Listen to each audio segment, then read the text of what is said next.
Yang bagian mana ya, Bu?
Di contoh materi Nadia di bagian Pitagoras.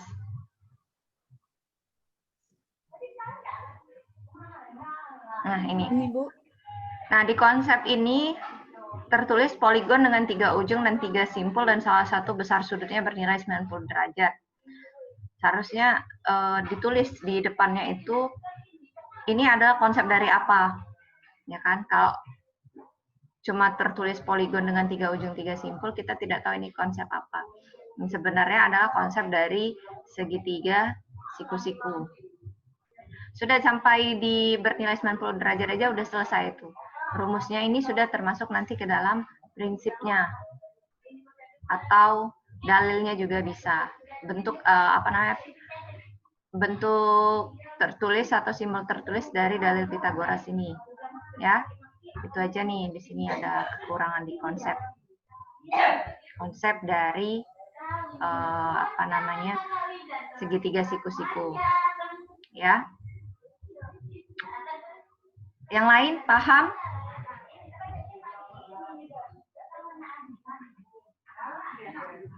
Halo? Bu, Dwi mau nanya, Bu. Boleh ditanyakan. Nanti kita tadi kan sudah 2 pertanyaan ya di awal ya. Belum dijawab. Silakan Dwi kalau bertanya ditampung lagi jadi 3 pertanyaan. Baik, Bu. Ini kan kita udah belajar tentang fakta itu kayak notasi, lambang, sedangkan kalau konsep itu definisi, sedangkan di prinsip itu kayak ke teorema dan rumus-rumus seperti itu. Nah, tapi ada satu lagi yang masih belum dijelasin, itu aksioma, Bu.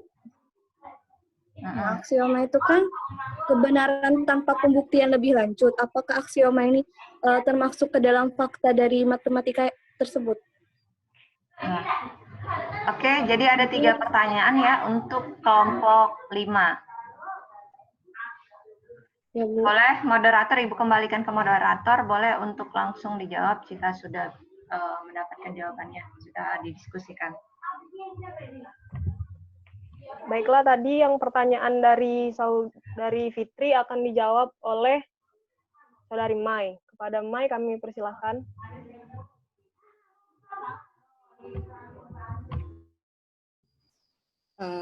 Baiklah, saya akan mencoba menjawab pertanyaan dari Fitri tadi mengenai perbedaan titik dan koma Indonesia dan Inggris atau internasional. Dari beberapa artikel atau jurnal yang saya baca, Indonesia itu penulis sebelumnya tanda titik dan koma itu pada kalimat yang biasa itu memiliki fungsi yang sama, yaitu menandakan pada sebuah kalimat. Tapi yang berbedanya itu adalah penulisan kalimat tidak ada berbeda, tapi kalau sudah masuk ke dalam rumusan penulisan angka itu berbeda, Indonesia atau Inggris atau internasional.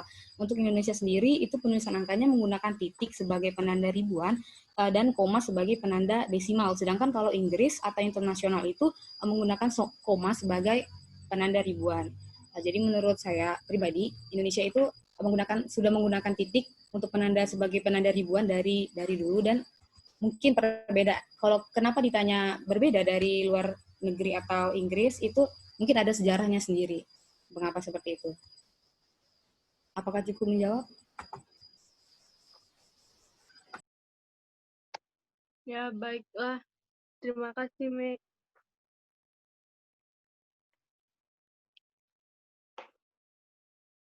Baiklah, terima kasih kepada Saudari Mai atas penjelasannya. Selanjutnya itu tadi pertanyaan dari Saudari Dita ya, yang hubungan konsep dengan iptek. Iya, Dita itu. Iya, Dita ya. Iya, Dita. Iya, Bu. Tadi kan Dita nanya hubungan dari konsep sama iptek.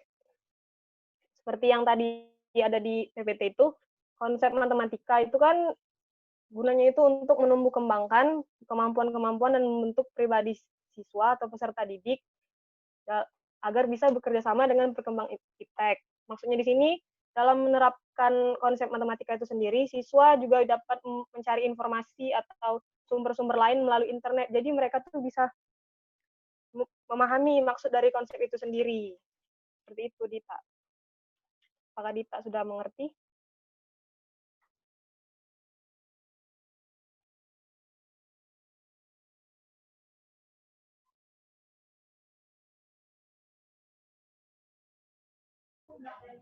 Ada nggak Dita di dalam situ? Ada ya? Bu. Baiklah. Mungkin boleh dilemparkan ke teman-temannya yang lain. Jadi jangan langsung dua arah seperti itu. Ya.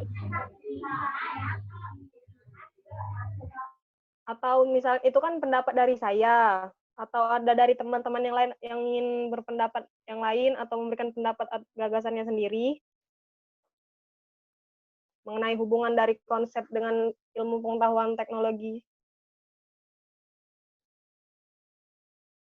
Pada teman-teman ingin memberikan tanggapan,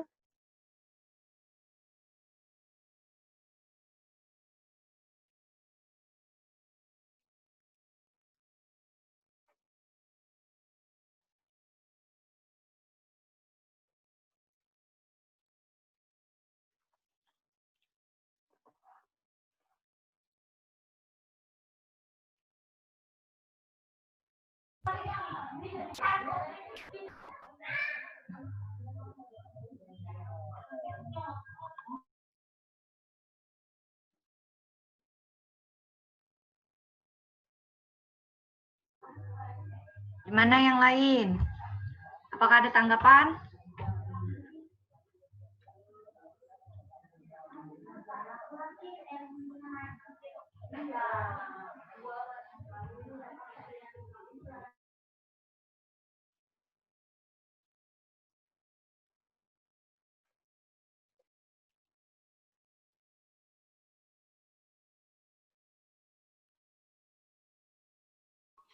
Ini Bu, ada Zahwa yang ingin menambahkan pertanyaan Fitri tadi. Silakan Zahwa.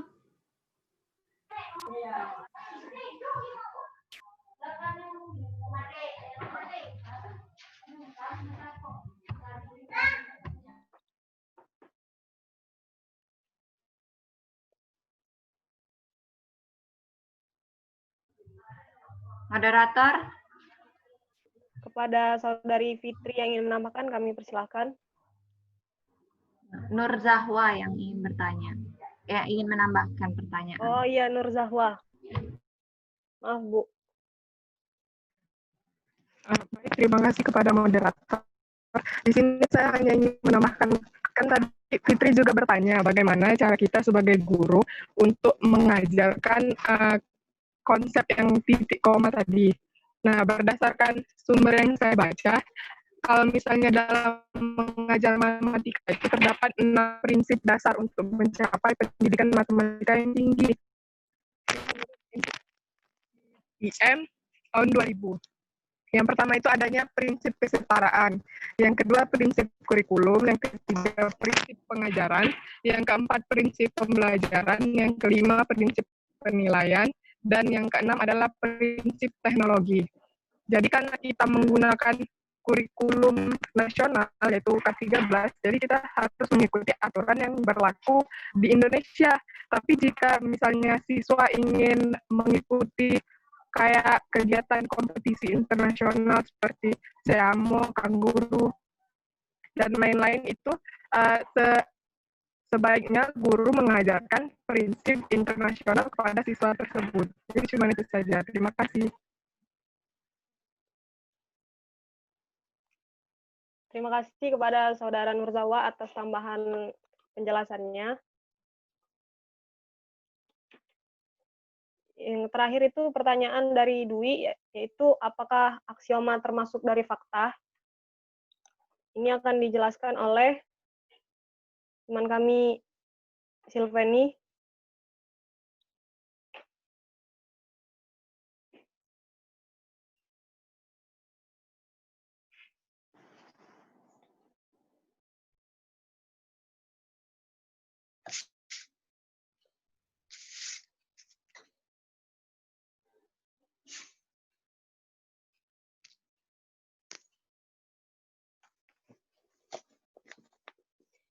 Baiklah, untuk kepada teman-teman yang lain dulu, kan tadi kan misal kita tahu juga kalau prinsip itu yang dibahas itu teorema, aksioma, sama dalil.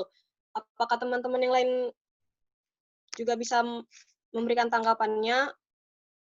Apakah aksioma ini termasuk dari fakta?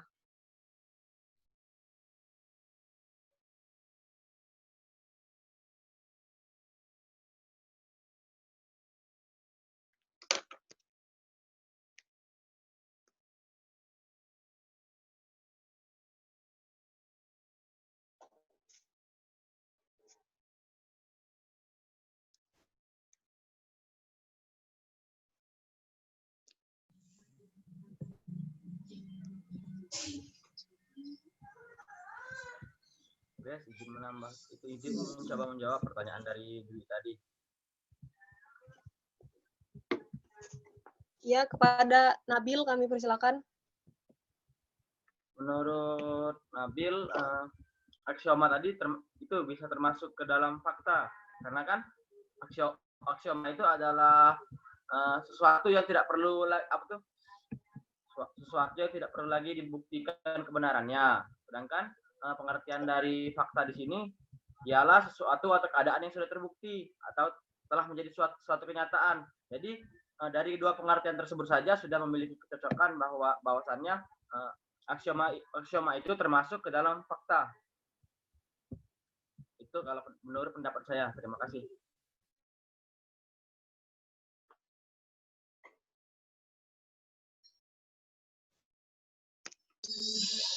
Izin menambahkan lagi. Ya, kepada Gitia. Kalau yang saya ingat kan waktu semester 1 kita pernah belajar geometri, bagian geometri insidensi.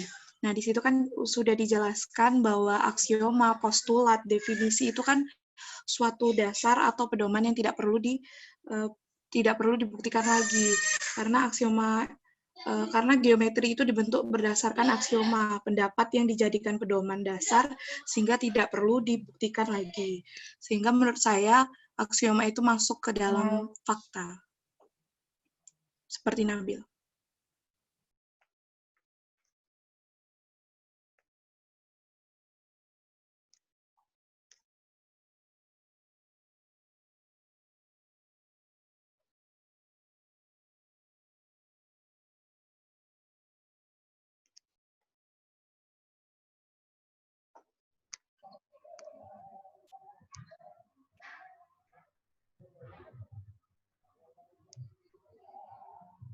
Ya, moderator.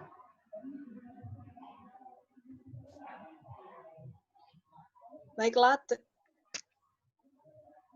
Terima kasih kepada Egitia dan Nabil yang sudah memberikan jawabannya. Apakah dari teman-teman yang lain ingin memberikan tanggapan lagi?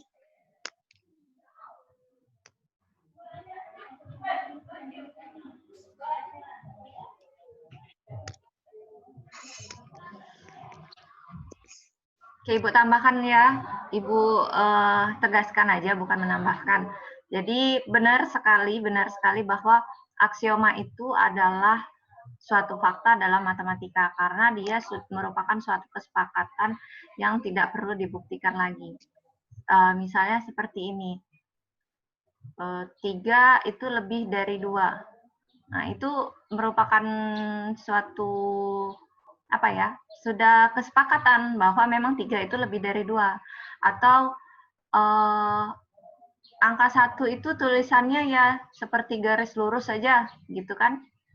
Seperti garis lurus, ya seperti simbol 1. Itu sudah disepakati dari zaman-zaman dulu bahwa itulah angka 1. Kalau ditanya mengapa ya nggak tahu, karena memang sudah disepakati oleh matematikawan bahwa itu angka 1. Nah, seperti itu. Jadi karena dia sudah merupakan suatu kesepakatan yang tidak perlu dibuktikan lagi, ya sudah sepakat. Dianggap aja itu merupakan adalah fakta dalam pembelajaran matematika, dalam matematika. Ya. Aksioma itu beda dengan teorema.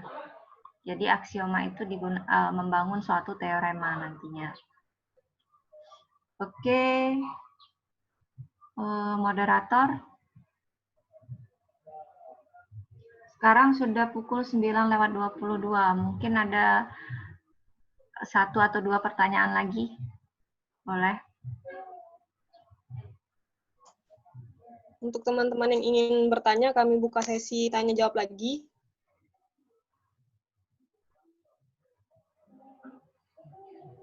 Apakah dari teman-teman ada yang ingin ditanyakan?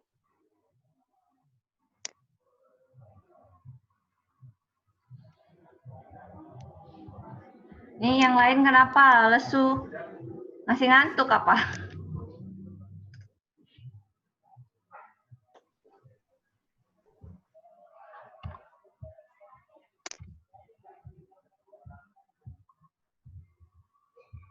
Atau sudah paham semua nih? Kalau udah paham semua, nanti Ibu kasih tugas aja lagi tentang materi kita hari ini.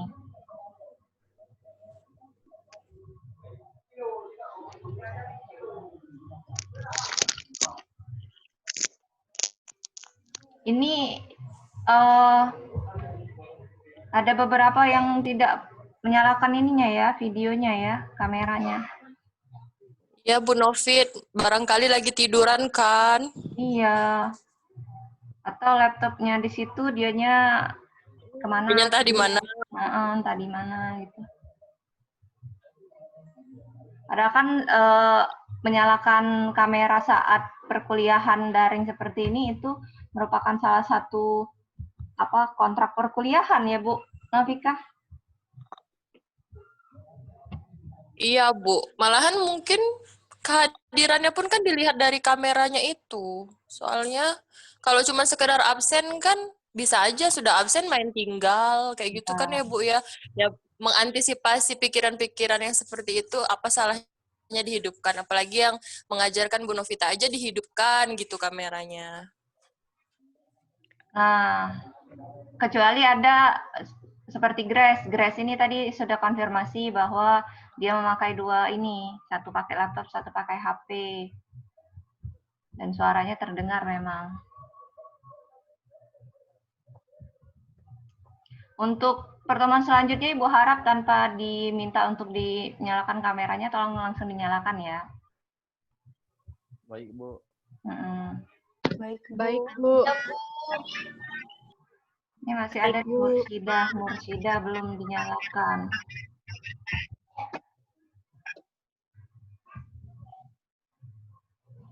Sepi banget ini yang bertanya, nggak rebutan gitu. Ibu Kiro ngantuk. Barangkali dilanjutkan di forum aja Bu, disuruh yang belum nanya perwakilan satu orang per kelompok disuruh tanya. Iya, oke gitu aja ya. Jadi bagi yang kelompoknya belum ada yang bertanya, silahkan menyampaikan masing-masing ya. Dari kelompok menyampaikan pertanyaan satu saja di forum diskusi yang sudah disediakan. Dan nanti akan ada tugas untuk kalian yang bisa dikumpul, ditunggu sampai minggu depan. Oke? Baik, Bu. Baik, Bu. Terima kasih sudah bisa hadir. Sampai jumpa. Kita masih ada waktu sampai 10.30 di e-learning-nya untuk diskusi tadi. Secara virtual, sampai jumpa di minggu depan. Assalamualaikum warahmatullahi wabarakatuh. Waalaikumsalam warahmatullahi wabarakatuh. Terima kasih, Bu. Terima kasih, Ibu. Ibu N ya. Baik.